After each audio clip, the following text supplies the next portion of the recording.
시작되는 첫 주간입니다. 앞으로 4주간 대강절을 보내고 이제 우리는 성탄절을 맞이하게 될 것입니다. 대림절은 또 대림절이기도 하고 대강절이라도 하는데, 이것은 다시 오실 주님께서는 다시 이 땅에 오셨지만 우리는 다시 오실 주님을 기다리는 이중적 의미를 갖게 됩니다. 오늘 이렇게 우리 앞뒤좌우로 인사했으면 좋겠습니다.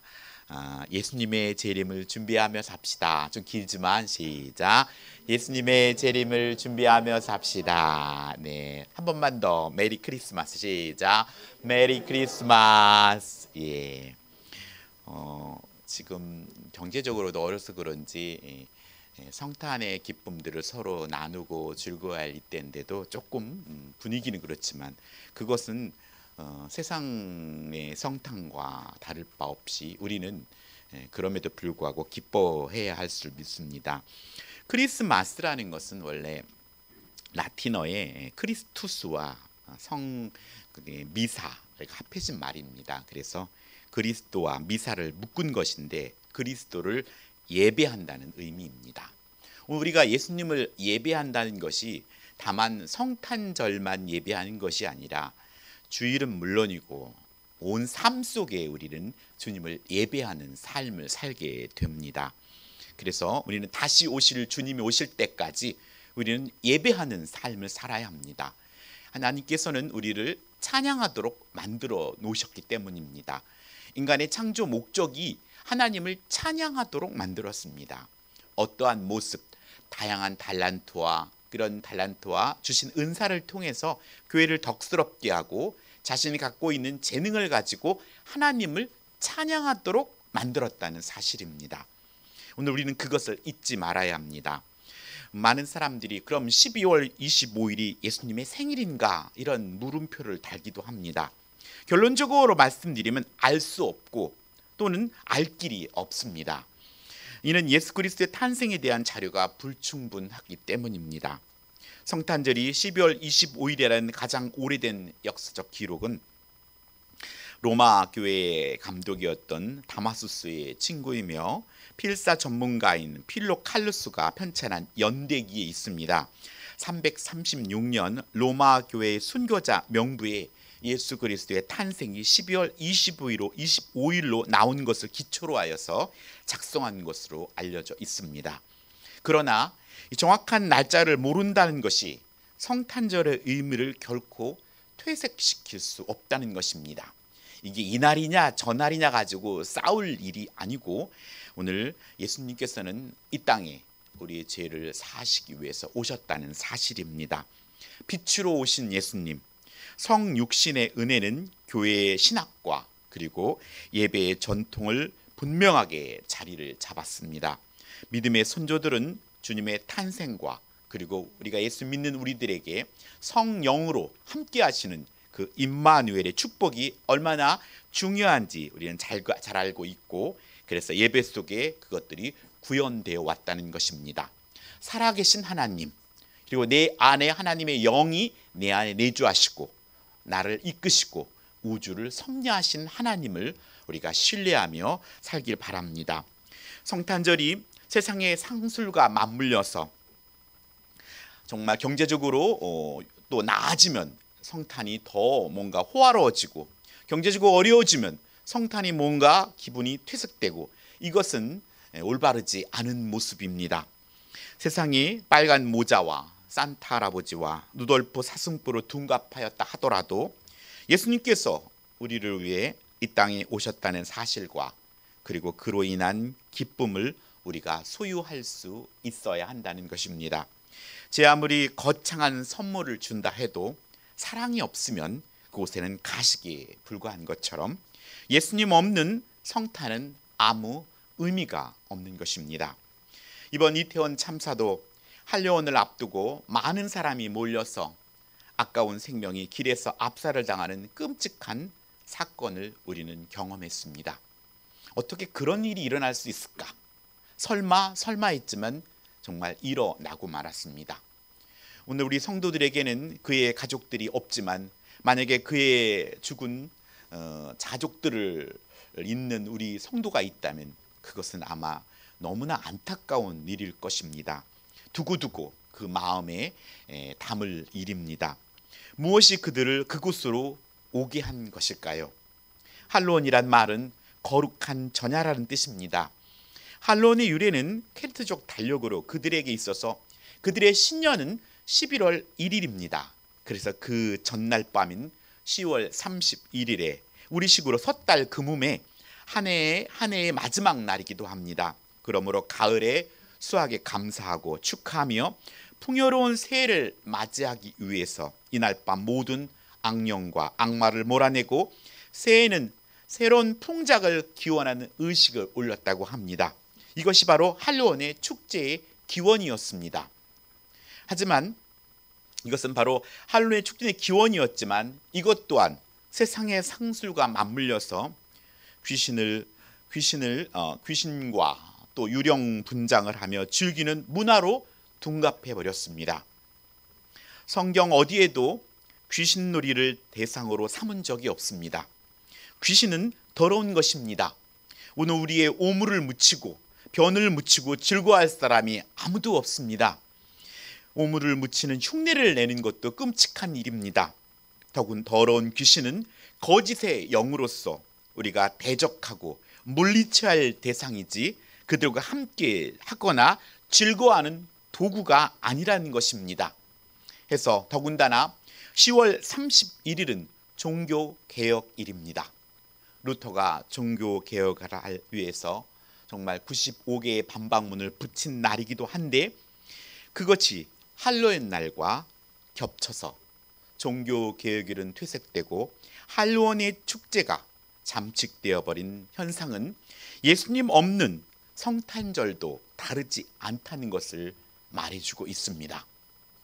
지금 아마 이태원 참사가 없었다면 이제 12월이 되면 코로나도 풀렸고 많은 사람들은 비슷한 상황으로 사람들이 몰려들 것입니다. 예수님은 없고 그들에겐 그냥 문화일 뿐이고 함께 즐거워하고 그렇게 하는 그런 문화, 그것이 믿지 않는 자들의 성탄절입니다. 하지만 계시록 12장 9절에 보면 옛뱀 곧 마귀라고도 하고 사탄이라고도 하며 온 천하를 꿰는 자라고 하고 인류의 원수인 사탄을 말하고 있습니다. 사탄은 거짓말로 아담과 하와를 유혹해서 죄를 짓게 합니다. 이렇듯 악한 영들은 거짓의 영입니다. 그것이 참이 아닌데도 불구하고 참이라고 속인다는 것입니다. 이렇듯 하나님의 명령을 어기고 선악과를 먹은 아담과 하와 그리고 사탄인 뱀에게는 각기 그 죄에 합당한 하나님의 심판이 내려졌는데 하나님은 저들의 심판하시는 와중에도 아담과 하와에게 창세기 3장 15절에 여자의 후손에 대한 말씀을 통해서 인생을 구원하시겠다는 약속을 주십니다. 그리고 3장 21절에는 가죽옷을 입혀서 여자의 후손이신 예수님이 십자가에서 피 흘려 죽으심으로 우리가 죄를 씻고 구원받게 될 것임을 알려주고 있습니다. 그것을 원시 복음이라고 합니다. 하나님은 어느 날 갑자기 예수님을 이 땅에 보내신 것이 아닙니다.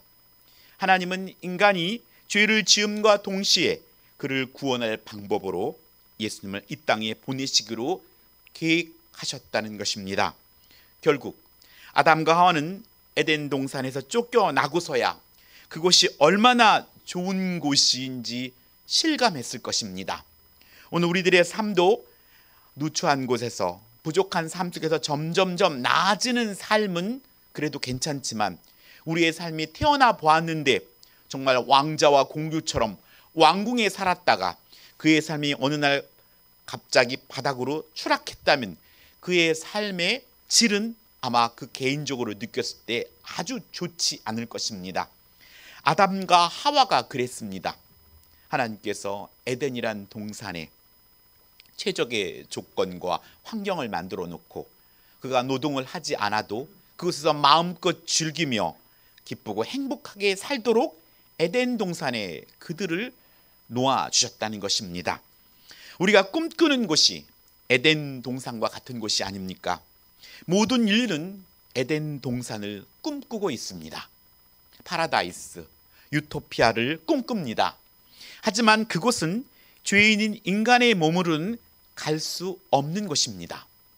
하지만 악한 영들은 너가 열심히 노력하면, 열심히 땀을 흘리면, 또 혹시나 로또라도 당첨되면 너는 파라다이스, 유토피아를 꿈꿀 수, 내 것이 될 거야 라고 거짓말을 한다는 사실입니다. 우리는 그 거짓에 속아서는 안 됩니다. 오늘 아담과 하와에게 있어 여자의 후손이 태어남은 지금 저주가 끝나고 에덴 동산으로 돌아가는 길이었습니다. 그들은 아마 그 광야 같은 삶 속에서 에덴 동산에서 쫓겨나고 나서 그들의 삶은 너무나 고통스럽고 힘들었을 것입니다. 그래서 하나님께서 여자의 후손을 통해 약속하신 것처럼 여자의 후손으로 자녀가 출산한다면 우리는 다시 그곳 에덴 동산으로 돌아갈 것을 소망했던 것입니다. 오늘 그 이유는 1절에서 찾을 수 있습니다. 내가 여호와로 말미암아 등남하였다. 이 말씀을 영어로 직역하면 내가 여호와와 함께한 남자를 낳았다 입니다. 오늘 가인이란 이름 자체도 내가 얻었다 라는 가지고 있어서 적어도 하와가 가인을 낳을 때 이 아이가 바로 창세기 3장 15절에서 하나님이 약속하신 여자의 후손이 될 것이라는 기대를 했던 것입니다. 에덴 동산에서 쫓겨나고 아담은 가시와 엉겅퀴를 내는 땅에서 가족을 먹여 살리는 땀을 흘려야 했습니다. 맹수가 쫓아오면 도망가야 했고 추위와 더위 속에 두려움에 떨어야 했습니다.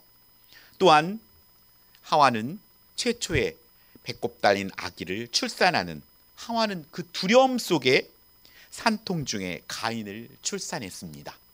인류의 첫 아기를 낳는 하와, 두렵지 않았겠습니까? 병원이 있습니까? 무엇이 있습니까?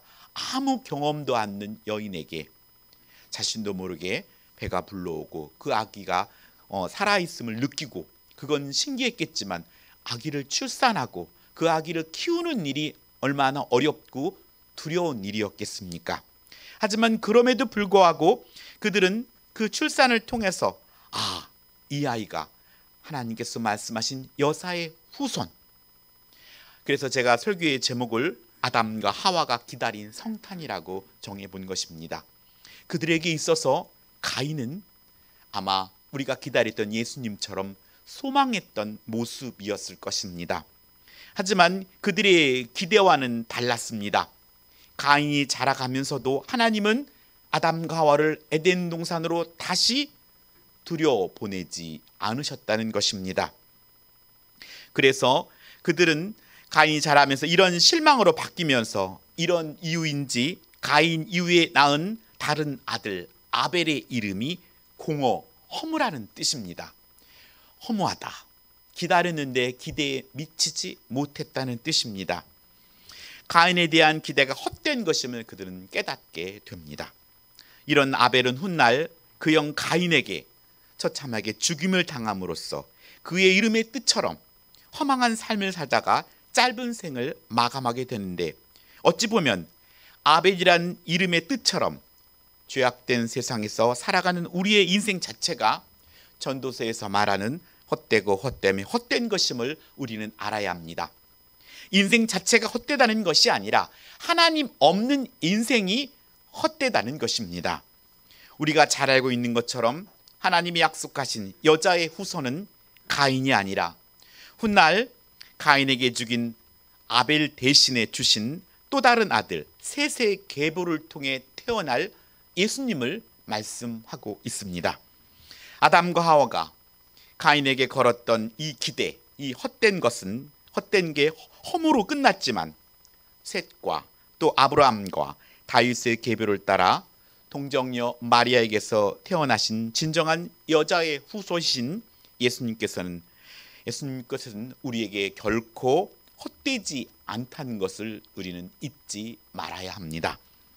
아담과 하와가 기다렸던 여자의 후손으로 가인에게 걸었던 기대는 지금 세상의 유행 풍조와 맞물려서 우리의 예배의 태도와 삶을 통해 계속되고 있다는 사실입니다.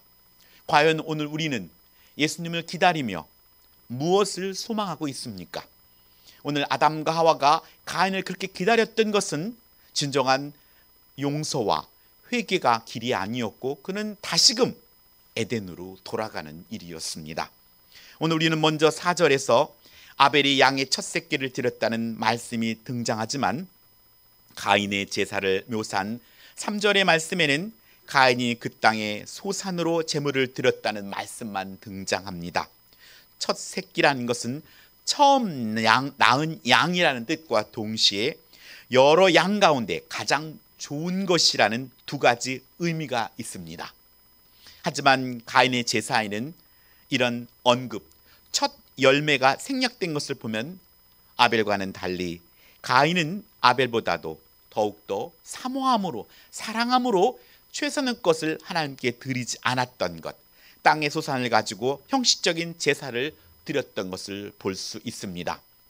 두 번째는 4절과 5절의 말씀을 보면 하나님이 아벨과 그 제물을 연락하셨으나 가인과 그 제물은 연락지 않으셨다고 기록하고 있습니다. 하나님은 제물뿐 아니라 저들의 삶이 연락될 만한 것인지를 보셨다는 것입니다. 우리의 삶이 어떤가? 하나님은 보고 계십니다. 그것이 바로 우리의 삶의 예배입니다. 제사는 제물만 바치는 시간이 아니라 나 자신을 바치는 시간이기도 합니다. 아무리 흠없고 귀한 제물을 드려도 제물을 바치는 자의 삶이 합당하지 못하면 하나님이 연락지 않으신다는 것입니다. 제물 자체도 문제가 있었지만 제물을 바치는 가인의 삶도 문제가 있었기에 하나님이 가인의 제사를 연락지 않으셨다는 것입니다. 세 번째는 가인이 하나님께 제사를 드리는 이유와 목적이 무엇인지 몰랐기 때문입니다. 성탄절의 주인공은 나의 죄를 대신 지고 십자가에 죽으신 예수님입니다. 예수님 없는 기쁨, 예수님 없는 즐거움, 이것은 헛되다는 것입니다. 그것이 바로 거짓입니다. 아마도 하나님이 범죄한 아담과 하와를 위해 가죽옷을 지어 입히실 때 이런 제사의 원리를 알려주셨을 것이고 아담과 하와를 통해 가인과 아벨의 제사의 의미를 알고 있었을 것입니다. 아마 몰랐다면 그들은 물어야 했습니다. 하나님, 어떻게 드리는 것이 하나님이 기뻐하는 예배일까요? 우리가 사랑하는 이에게 선물을 하나 해준다 해도 그에게 필요한 것을 주려고 살피듯이 말입니다.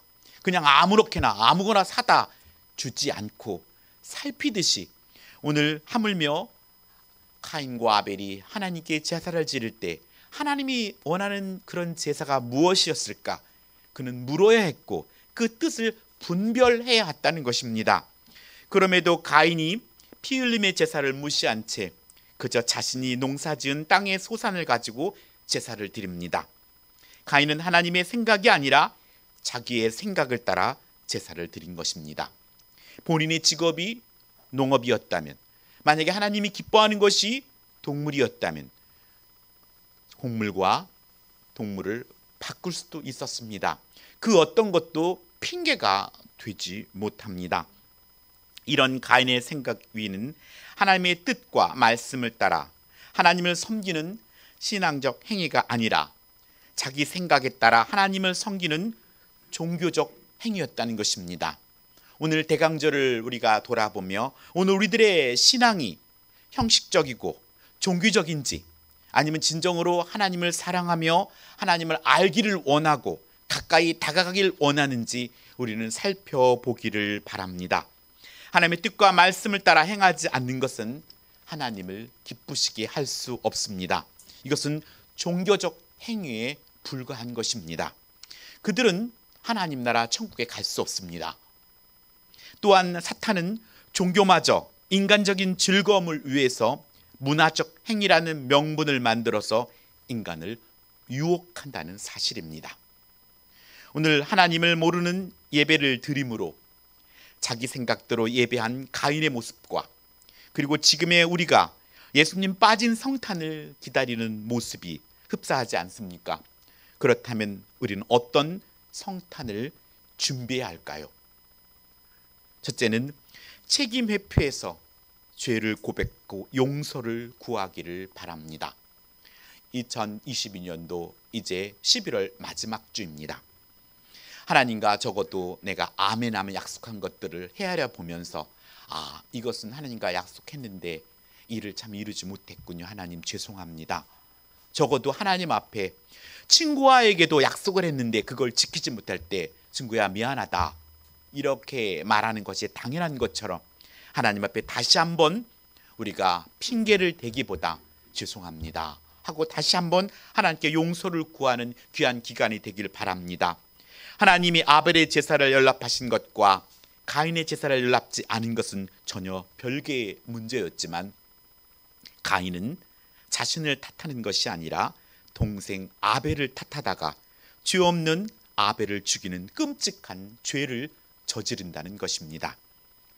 오늘 우리가 우리 속에 하나님께서 각 개개인에게 필요한 만큼의 사람을 만나게 하시고 주시는 훈련을 하기에 오늘 더 어렵고 고난 속에서도 하나님께 더욱더 독대하고 하나님과 1대1로 만남으로 말미암아 하나님의 뜻을 아는 것이 중요하지 세상을 탓하고 또 동생을 탓하고 형을 탓하고 환경을 탓하는 것은 옳지 않은 일입니다. 죄를 대면하게 하실 때 아담과 하와가 회개하기보다 서로 핑계를 댔습니다. 하나님이 주신 여자 때문에 또 여자의 하와는 저 뱀 때문에 이렇게 항상 우리는 핑계를 댑니다.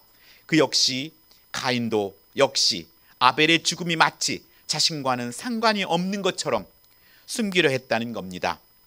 죄를 짓지 않는 것이 최선이지만 범죄하였을 때 하나님 앞에서 죄를 솔직히 고백하고 용서를 구하는 것이 최선이라는 것을 우리는 알아야 합니다.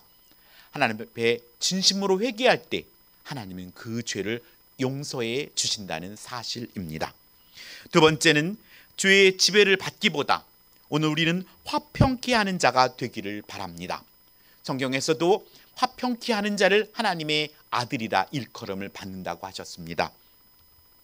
내 마음속에 동생 아벨을 죽이고 싶어하는 죄의 소원이 너를 지배하려고 하지만 너는 그런 죄의 소원의 지배를 당하지 말고 오히려 그 죄를 다스리라 라고 하나님께서 경고하셨습니다. 그럼에도 이 경고를 외면한 가인이 죄의 소원의 지배됨으로 말미암아 동생 아벨을 쳐 죽이는 끔찍한 죄를 저질렀습니다. 오늘 10절에는 가라스 때 내가 무엇을 하였느냐 내 아우의 핏소리가 땅에서부터 내게 호소하느니라 라고 하나님이 말씀합니다.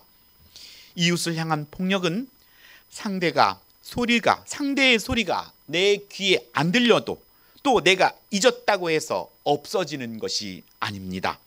하나님께는 들리고 기억된 바 된다는 사실입니다. 연말입니다.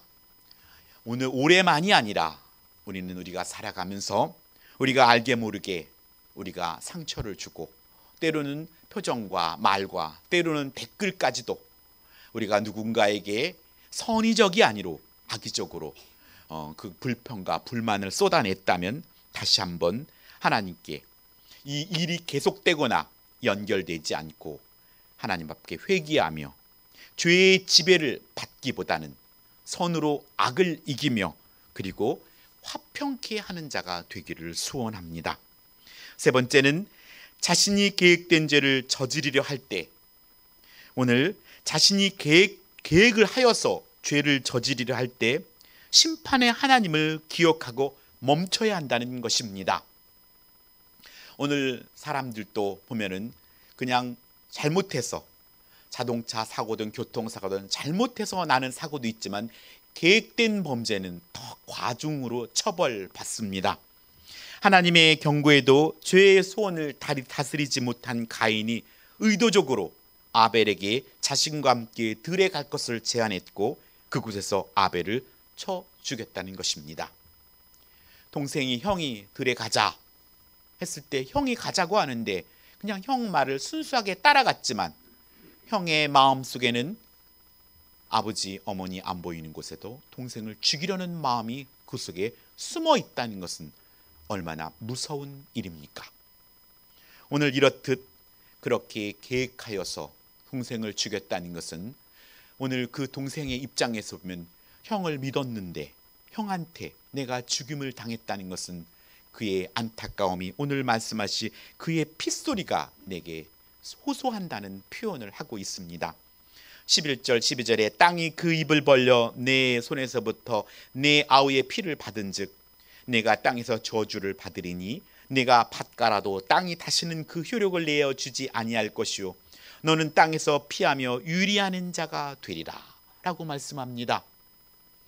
오늘 말씀을 기억하고 계획된 죄는 더 큰 재앙과 관계가 더 큰 재앙이 우리에게 미친다는 사실입니다.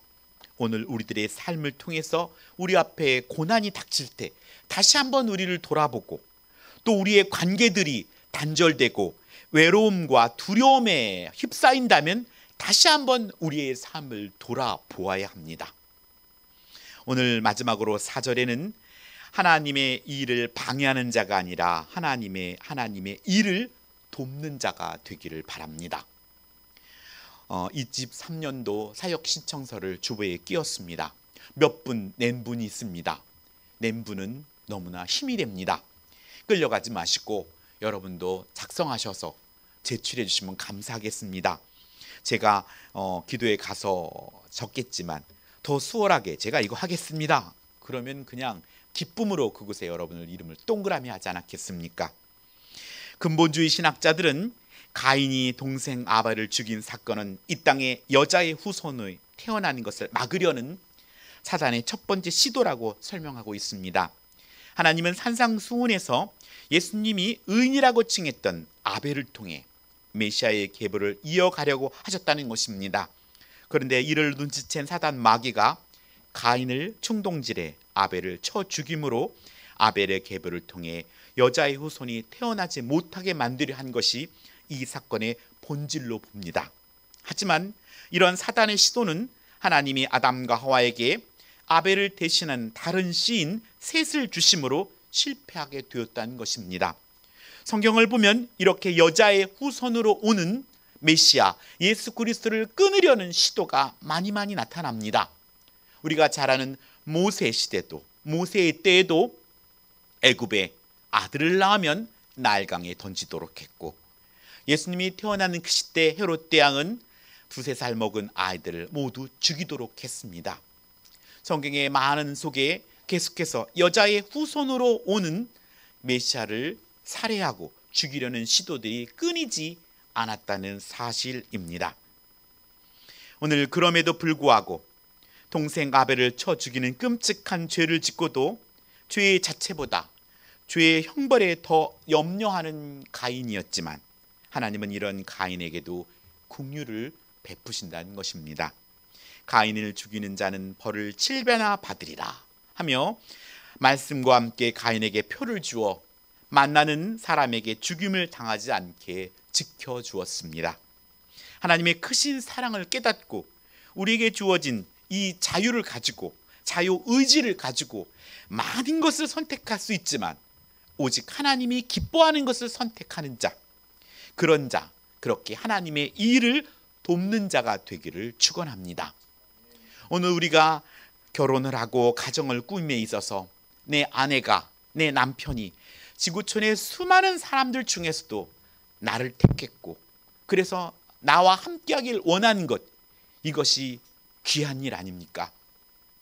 이 사람도 만나고 저 사람도 만나고 이런 삶을 산다면 우리는 안타까울 것입니다.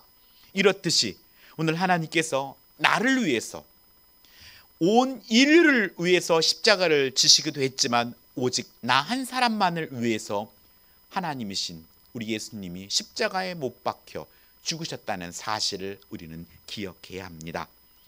예수님의 오심으로 우리에게 진정한 즐거움이 시작되었습니다. 그래서 성탄을 메리 크리스마스라고 합니다. 하지만 예수님이 걸어가신 길은 즐거움의 길이 아니었습니다. 그 이름처럼 예루살렘에서 십자가를 지고 죽는 길이었습니다. 오늘 우리들의 삶이 만약에 우리의 시간이 앞으로 3년 후에, 앞으로는 석 달 후에 이렇게 우리가 죽는다고 생각했을 때 그 길이 즐거운 길이겠습니까? 하지만 오늘 우리들은 예수님이 오심을 즐거워합니다. 왜냐하면 예수님이 오심으로 십자가에서 오늘 우리의 죄값을 모두 지불하셨기에 오늘 우리는 하나님 나라 천국 백성이 되는 길이 열렸기 때문입니다. 오늘 우리의 사랑하심으로 주님은 그 길을 묵묵히 걸어가셨고, 또 성경은 십자가를 지고 나를 따르라고 말씀해 주셨습니다. 오늘 주홍 같은 우리의 죄가 눈과 같이 희귀하여 하시는 주님의 고난과 또 겸손과 온유함이 우리에게 있어야 합니다. 그래서 오늘 우리는 주님을 닮아야 합니다. 사랑하는 사람이 닮듯이 말입니다. 사랑하는 성도 여러분, 성탄절을 기다리는 대강절 기간, 죄인한테서 나오는 허망한 기대를 버려야 합니다. 우리로부터 과연 어떠한 기대를 할 수 있습니까? 우리의 머릿속에서, 우리의 생각 속에 나오는 것들이 정말 선한 것들이 계속해서 나옵니까? 우리의 입술에서는 항상 불평과 불만들이 감사보다 더 많이 나옵니다.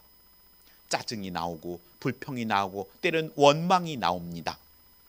하지만 오늘 주님께서 당신의 뜻이 아닌 하나님의 뜻을 이루기 위해서 이 땅에 오셨습니다. 그래서 여자의 후손으로 오신 예수님의 사랑에 감사하며 다시 오실 주님을 기다리는 귀한 대강절 기간이 되기를 예수님의 이름으로 축복합니다. 기도하겠습니다. 사랑과 은혜가 충만하신 아버지 하나님 감사드립니다.